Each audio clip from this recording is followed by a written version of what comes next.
Welcome to the Do Zone, where real entrepreneurs share real strategies about getting things done. I'm your host, Josh Thomas. Tag me at JT Literally and show me what you do in the Do Zone. Every week, I'll pick the best post to feature across all my social networks. This podcast is brought to you by Factor One. If you're a six-figure entrepreneur who's looking to hit 7 this year, there are 3 key shifts you need to make right now in order for it to be possible. Go to iamfactor1.com now, and I'll show you exactly what those 3 key shifts are and how you can get them set up for your business in less than 6 minutes. Once again, that's iamfactor1.com. Today's guest is Eric Huberman, the CEO and founder of Hawk Media. He launched it in 2014.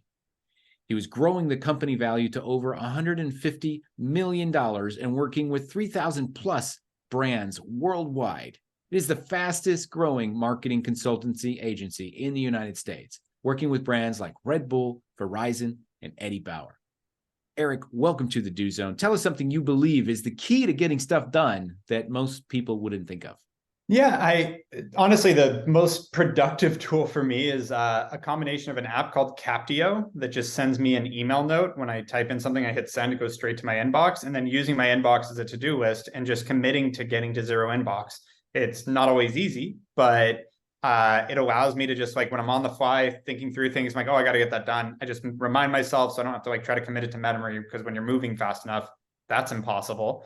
So I send myself to-dos all day, all the time, and then just commit to doing them. Honestly, that's the gap I see. It's not that people don't have to-do lists, it's that they don't actually create the habit of getting it done. And so the thing just builds up, you don't check things off. And I learned very early, there's plenty of things coming down the pike that I'm going to have to do later. So I better do everything I can to get things done now.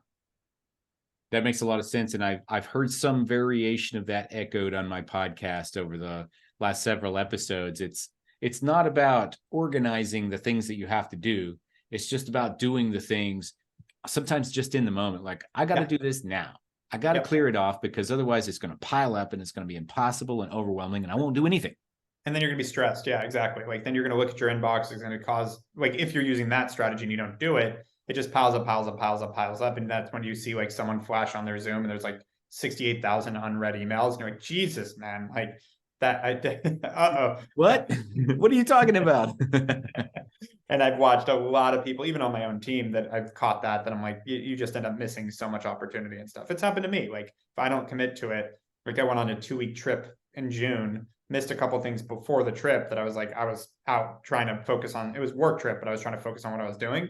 I came back and I had, like, for 3 weeks, had blown off someone that's like, hey, we need help right now to launch our whole marketing campaign. Can you give us a call?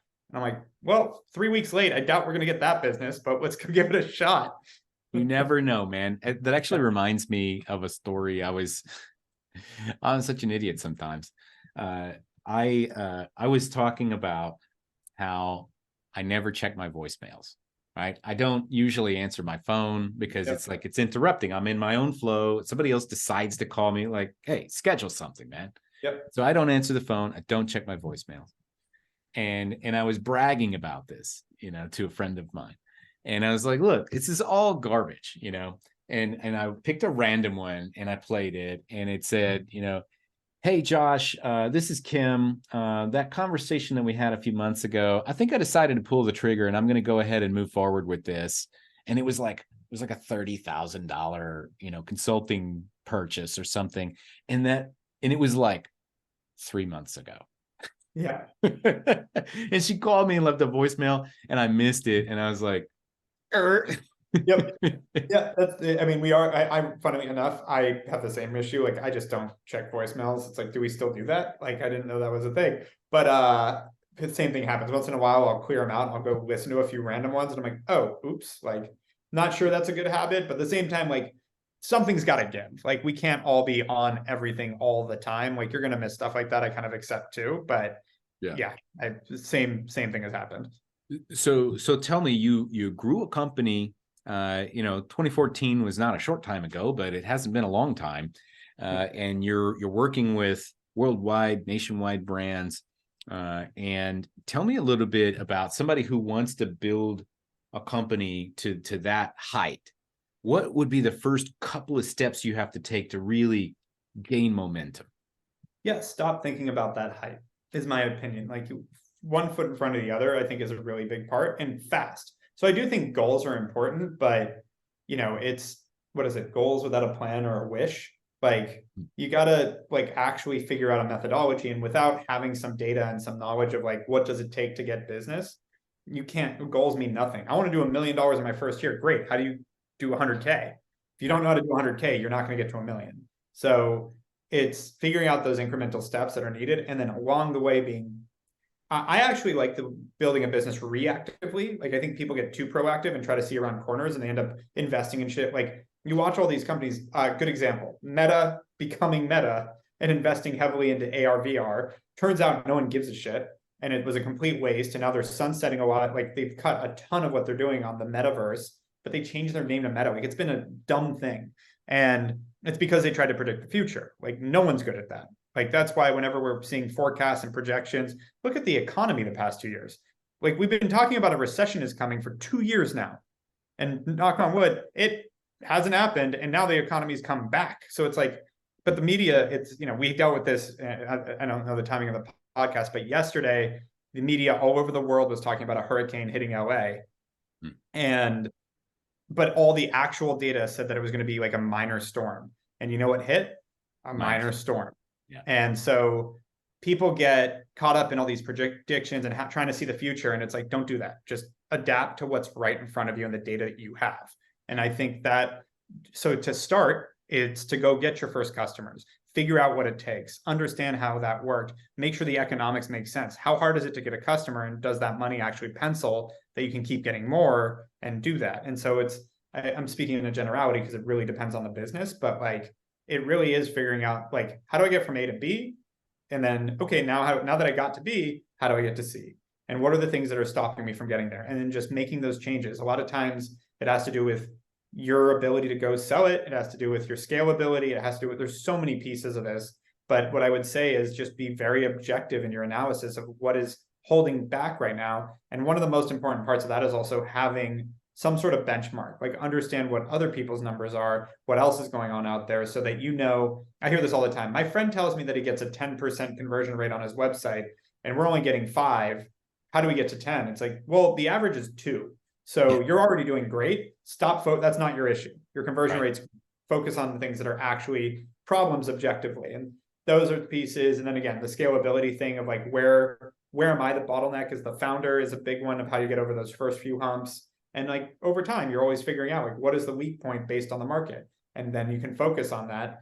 And that's something that, again, I continue to get reminded is super important, because you might be looking at your own historic numbers. And like for us, we're a month-to-month agency. So we always had high churn compared to the market, because people come in and go, I want to work with you for a month or 2 or 3 and then leave. And most agencies require 1 year, 2 year, 3 year contracts. So of course we're going to by nature have a higher churn rate.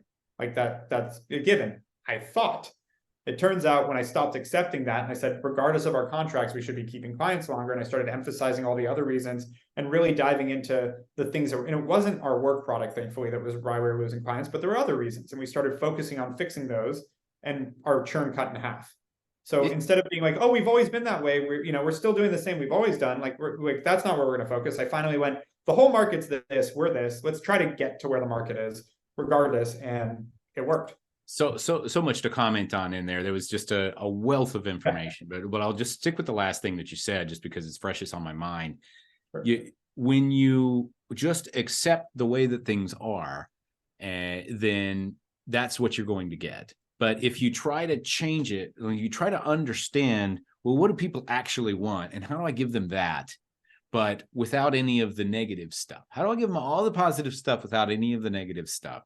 Once we start thinking that way, then real change happens. And that $30,000 client that I lost, that I did surprisingly somehow, like 9 months later, got her back.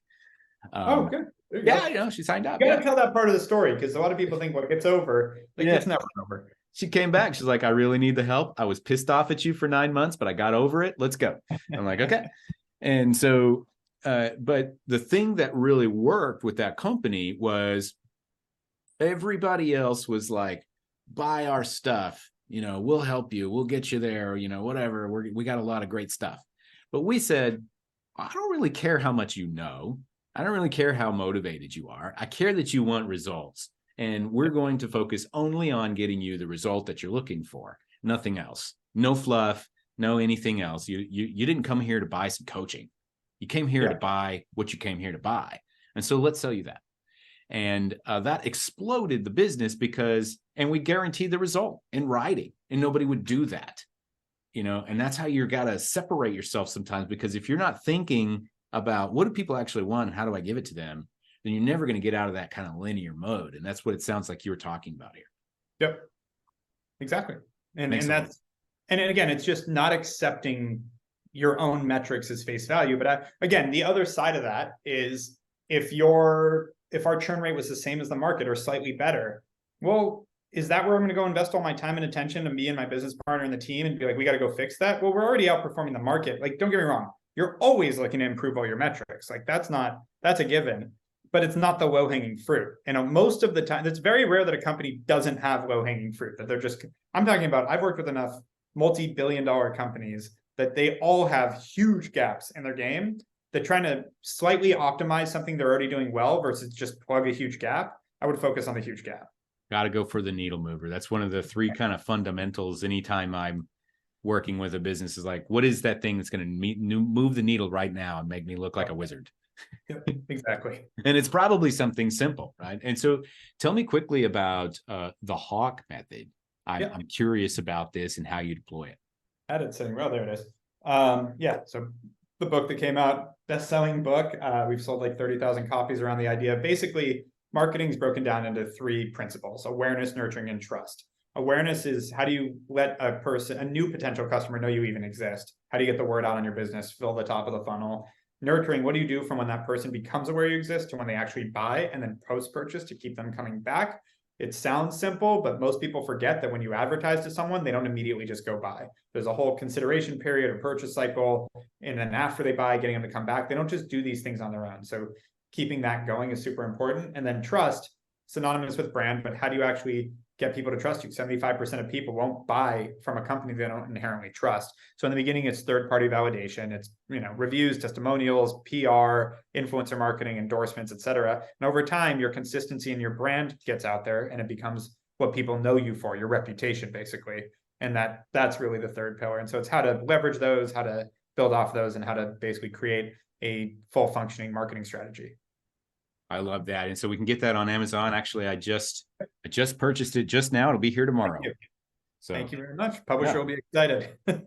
Oh yeah, thank you. I'm excited to dig into it. So that's awesome. So the Hawk method, and I love it. You said something you've said so many things that are near and dear to my heart, man. I'm like, I'm all about productivity. And one of the things that we have to do in order to really maximize our productivity is break things down into the simplest possible form. Yep. You've got 3 different silos of how you can take somebody through the marketing journey. One more time, what were they? Awareness, nurturing, and trust. Awareness, nurturing, and trust. ANT. Yep. Okay. Awareness, nurturing, and trust. And so now, me as an entrepreneur, I don't have to think about all of the different complexities of how do I put together a Facebook ad, and what does that need to say? And then the landing page, and then what's the conversation? Look, focus on getting awareness, focus on nurturing that relationship, and building trust. Those are the only things that you have to do in any other thing that you're doing, any other thing that you're focusing on. Everything that is so complicated for us to do, we can always boil down to the fundamental basics. Yeah. On that note, I'd say the last very important productivity tool is never have a full-time job at your own company. Like you should always be additive, not sustaining. I believe if you want to grow, if you want to sustain, if you want to just sit there, fine. If you want to be a creative director and you want to do creative work all the time and you don't want to grow, then do that. But I found that like, if I'm finding myself bogged down with like a specific task that's repeated, I immediately try to hire for it. If I can't justify hiring for it, then I'm the most expensive employee here. Then it doesn't make sense for me to be doing it either. So like that's been a discipline I try to keep is if I can't go hire someone to do this because it's not worth it, then I shouldn't be doing it either. And if I can't because it's too complicated, well, then simplify it. Figure out ways to systematize it. And then once I do that, hire for it. So like our most recent side of the business that we did that for is our M&A side with buying agencies. And, yeah, it's complicated to do M&A, but I'm not the only smart person in the world here. So like, if I was overcomplicating it, how do I systematize it? Then I brought someone on, then we brought on a second guy. Now that's a very robust side of our business because we have two people that are fully focused on it. And now I'm not the bottleneck, and I still am because I still need to meet founders. We're acquiring and do all that. And it still bogs down sometimes, but the good news is like it's to have a couple meetings. It's not for me to do the whole process. And so constantly I stand things up and go, okay, here's a new strategy we're gonna use for the company. Once I see it working, pass it off. I have a great business partner that takes it off my plate first. We build a process around it, and then we hire to put into it once it is justified, basically. Awesome. And so tell us a little bit about who you're looking to connect with right now and how you can help them. Yeah, I mean, anyone that needs marketing help, we can hit me up at @Eric Huberman on any social, or just go to hawkmedia.com. We'll do a free audit and consultation. We have a whole robust AI system we built, launched before ChatGPT, so kind of sick of the bandwagon, but we basically are digesting 8,000 companies' marketing data in real time, so we can benchmark an individual company against the market, back to knowing where you stand compared to the market versus just your historical numbers. We built that. We knew that was necessary. So we have it running. We will run someone's data through it for free and give you feedback on here's where you need help. Here's where the opportunity is. Here's what we can do to help. And happy to do that. That's exciting. So we go to hawkmedia.com, Hawk with an E. Yep. Like exactly. Ethan Hawke. Exactly. Which I get called Ethan all the time, and people don't even know why. You just nailed it. But it's funny. People say, hey, Ethan. I'm like, Eric. And they're like, why'd I call you Ethan? Like, they don't even realize why it was. Subliminal. You should get him as like your official like sponsor. Him and Tony Hawk and I have keynoted 3 different events together at this point, and that gets super confusing for people because they're like, wait, Hawk Media, Tony Hawk, like what? And it usually benefits me more than anything, but it does. Right. Yeah. Tony Hawk doesn't need the Huberman publicity. Well, now I got Andrew Huberman too, who is a distant cousin, and he's been on my podcast, but now I get that too. It's like, oh, you work with him? I'm like, no, it's my last name. Yeah. Awesome. Cool. Well, hey, we're going to wrap up from here. Thank you so much to Eric Huberman for sharing some wisdom about how he gets things done. For those of you who are interested in learning more, you can go to hawkmedia.com. That's HAWKE media.com. No relation to Ethan Hawke or Tony Hawk. So, but if you are a small business and you're looking for help on marketing, you can run through and get that scan. So for those of you who are looking to get to the next level in your business and you know what got you here ain't going to get you there, we can help. Go to IamFactor1.com now and let's see how much impact we can make in less than 6 minutes. Know this, you are Factor One for your own success. Now let's get to work.